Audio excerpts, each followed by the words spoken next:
Darkness falls across the land. The midnight hour is close at hand. Creatures crawl in search of blood. The demons squeal in sheer delight. It's you they spy, so plump, so right. Yet still you stand with frozen feet. You try to run, you try to scream, but no more sun you'll ever see. For evil reaches from the crypt to crush you in its icy grip.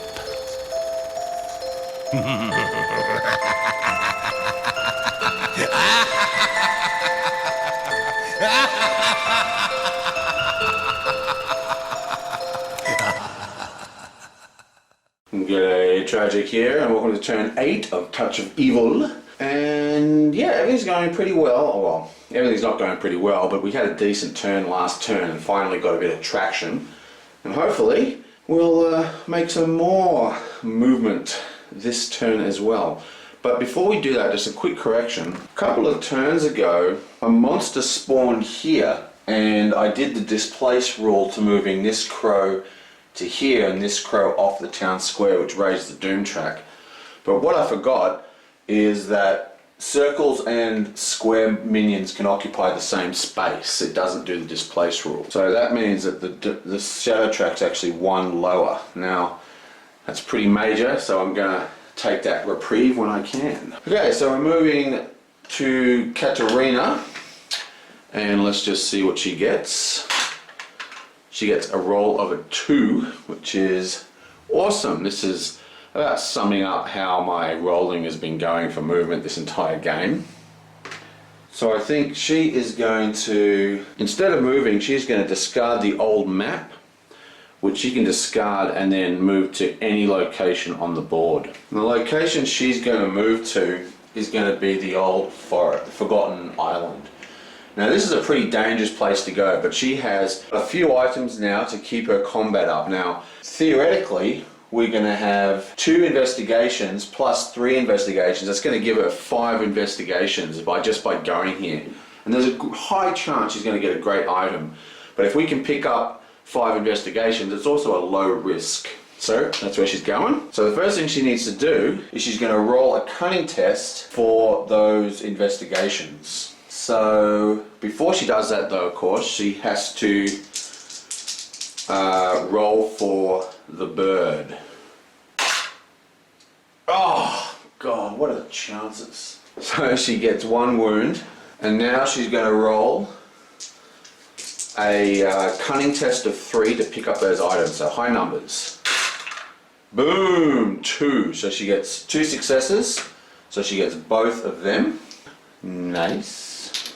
And now she's going to roll again with a 3 cunning test to actually try and destroy these crows. So she just needs a 5 or better. Boom! There we go. Bang. Yoink. And just like that, she's back up to 5. Now we have to see if that was worth it. Yoing! And Sacred Stone. Oh, very worth it. It's a magic item. +1 spirit, +1 honor. Discard at any time, except during a fight round, to fully heal or to cancel a curse on any hero in your space, including yourself. Well, I mean, it's alright. I mean, it gives her a spirit and an honor, but still, not really game changing. But more importantly, we got rid of a crow and we got 5 investigation. Now we have good old Frederick's turn, and he's going to roll. We want him to roll a 1, but he rolls a 5. And with that 5, he is just going to move straight to the blacksmiths. Now we've been here before, so we know what we want to do. Firstly, he's going to activate his special ability. When he's in any town space, he can spend 2 investigation to gain a militia. And that's one of these tokens. Now he's unusual because he can actually have this token follow him. So this token now follows him everywhere, and it gives him a +1 token, +1 combat, +1 health, and it's even allows him to have multiple militias in the one space. Now he's going to activate the ability of the location, which allows him to draw an event card and then buy items. So we get an event, yank. I think not. Play to cancel any event card as it is played, or to cancel any event result on the villain's minion chart. Play to prevent one source from moving the shadow track, nice. Play to cancel any lair card as it is played on a d6 roll of 9. Okay, well that's a very good card. Shadow and event control is exactly what we're looking for. And he now has 5, 6, 7 credits to his name. And once again, we're going through the town item deck. Okay, he's going to buy this book for 6, and it's 2 honor, plus discard immediately to move the shadow track 1 step closer or away from darkness. So that's very, very good. Bam, and that costs him 6. Now, still in this location, he is now going to activate a trade with the teacher. And she's just going to become really powerful. We're going to give her the book we just bought, and we're going to take from her the horse. Now the reason we're giving her the book is because on her ability says, knowledge is power, gains +2 combat for each book item she has.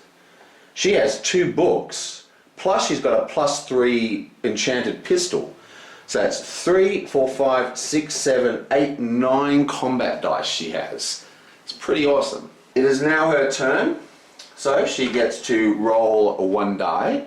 Hopefully we get a 1. Oop, cocked. Come on, 1. Okay, she gets a 5.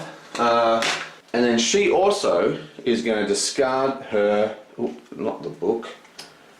She's going to discard her old map that we got last turn. And she's going to use that to move directly to the monastery, like so. Now the monastery has what we call a haunting. So what we need to do is now resolve that haunting. And the way you do that is you grab this small little haunting deck and just give it a quick shuffle.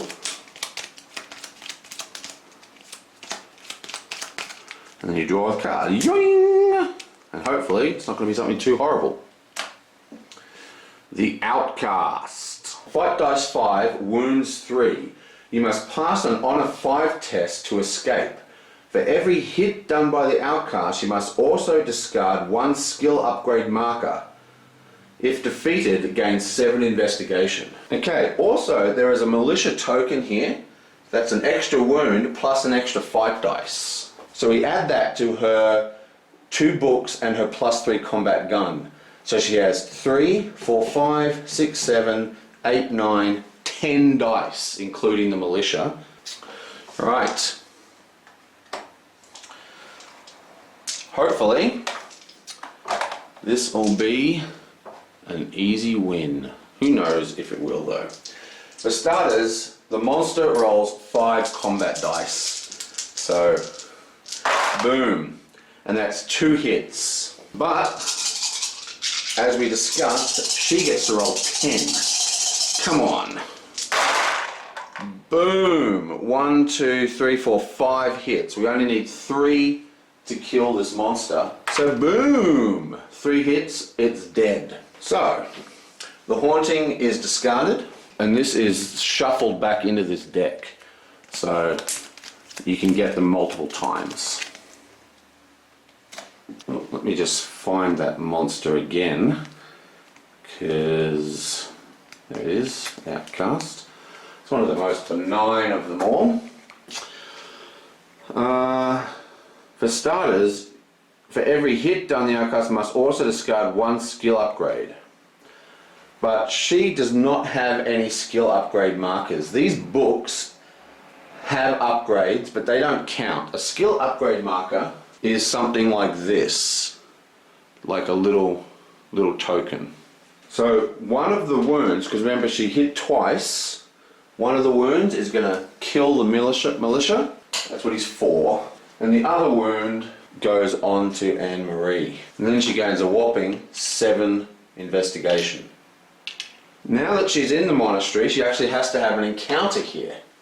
It's not over yet. So we just draw from the monastery deck. Quiet Reflection. Taking a short time for a rest and reflection, you feel reinvigorated in your hunt. Immediately heal 1 wound and gain 1 investigation. Beautiful. So that's another investigation, and she heals a wound. And I think that was just the coolest thing that could possibly have happened to us, because we now have 8 investigation. People who know the game well are going to know why I'm so excited about that. And that's the end of her turn. So it is the smuggler's turn. First thing she's going to do is roll a die. Okay, so what's she going to get? 1. Oh, God, it's unbelievable. Roll to move, hey? Okay, so she's going to take an event, because when you roll a 1, you get a slight reward of taking an event. Strength of Spirit, play immediately. Play this card on any hero. That hero immediately gains a +1 spirit marker. Okay, it's a little hard for you to see here, but she has 4 spirit, she has 4 cunning, and with this little sacred stone, she has 3 spirit and 3 cunning, and this guy over here has 4 cunning and 2 spirit. Now you can roll to kill crows with spirit or cunning, so the only person who can't do a 4 roll is the outlaw. So we're going to give that to her as another +1, and she now has 4 spirit to do those crow rolls and investigation findy things. So she's going to move once into the main town here. Now this town, firstly, she's moved into where there's a crow, so she needs to roll a die. She gets a 1, which means she loses 1 investigation. Now she's going to roll a 4 cunning test to try and kill that crow. Come on, boom, there we go, that's killed. And she gains another 3. Now Tidewater isn't a very friendly place, so when you're in the village, there's actually village encounters that you have to deal with. Founder's Journal. There's another book. Counts as a coastal town item. 1/1/1. Discard to cancel or redraw any card just drawed. Wow. Well, that is an amazing item. And unfortunately, it counts as a coastal town item, so she can't actually buy another item, which is a real shame because we wanted her to buy a book. What she is going to do is buy a lair card. Now we look down here. The lair cost is currently at 3. So I'm going to take 3 investigations and draw a lair card. Boom! Covered bridge, 1 cost. Awesome. So we've worked out that there is going to be some kind of event here. This is where we know where the monster's going to go. So what we're going to do, we're all going to try and get to this location and basically just kill this monster as fast as possible, hopefully in the next couple of turns. Now even if we don't kill the monster, the health is accumulative, so we might have to track him down 2 or 3 times, but we really need to start attacking this guy ASAP. Now because we're going to start hunting down the monster, it's time to get some idea of our party, so we're going to spend another 2 investigation to peek at a town elder's secret. Now it's really a toss-up between these 2 guys, but I'm definitely going to choose this one. Oh, this one here. This is Magistrata Croft, and his ability is gain 2 fight dice versus any beast, man, or construct, and we are fighting a construct as the villain. So if we take this guy on the mission with us, we're going to get 2 fight dice added to us. Now the other guy, he's also very good. He adds 1 fight dice, but what he can actually take 2 wounds before he's killed. So it's a very close toss-up, but I think I'm going to go with this dude. So let's see what his secret is. Secret pure, awesome. The town elder is a genius, a brilliant scholar with a sharp wit and a humble demeanor. They would make a cunning ally. During the showdown, the hero gains +1 combat and +2 cunning, as well as the town elder's special ability. Also, the hero may draw an event at the start of each showdown fight round. Wow. Wow, that is awesome. So basically, she's good, he's good, and over here, she's good. So we actually have quite a decent chance now. We're starting to pull this together. Oh, you naysayers and all your, oh, doom, doom, doom. Well, I say pooh to you and your doom. Right, so what am I doing now? Well, that's it. That's it for the turn. So now I'm just going to roll for the shadow track. And hopefully it's not going to be a terrible, terrible, terrible result. Woo! 4, 5, 6. Okay.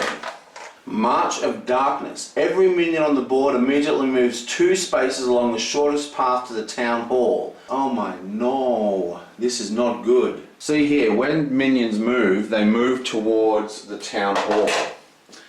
And if they can't move past the town hall, they come off and that raises a shadow track. So we actually have 1, 2, 3 shadow track movements, which is horrendous. We got any way to cancel this? I think we do. Okay, well, luckily we drew, I think not. We actually drew this turn. We've had such a good turn. Play to cancel any event card added as played, or to cancel any event result on the villain's mystery chart. But you say this is the cooperative chart. Yet, if you look in the rules, note that as with the normal chart, these individual results may be cancelled by anything that would cancel an event. So, woohoo! We're cancelling that. So that is all sorts of awesome. And now, the mystery card. Oh, it's a murder. The villain has struck again. Place 3 investigation on the board at a random location. Move the shadow track 1 step closer to darkness. Now, because that's actually a murder, we have to roll on the villain chart as well. 3, another 3. Yes, we're doing so well on the charts. So we pull up a layer card. The inn. That actually couldn't have gone to a better place. So bam, that goes in the inn. 3 investigation goes into the inn. And the shadow is moved up by 1. Okay, so that was a really awesome turn for us. Now we're spread out quite across the map here, and we've got to get to the covered bridge. What I'm going to do is next turn I'm going to go to the inn and use all those investigations I just picked up for the teacher to buy a very special item that's going to greatly ease our game. And I'm also probably going to buy a second lair card and try and see if I can get a lair card somewhere around here, which is a little bit easier to get to. And well, that's it. I'll see you guys next time.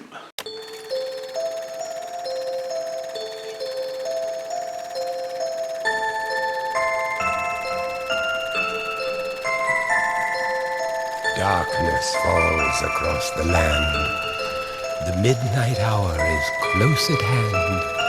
Creatures crawl in search of blood.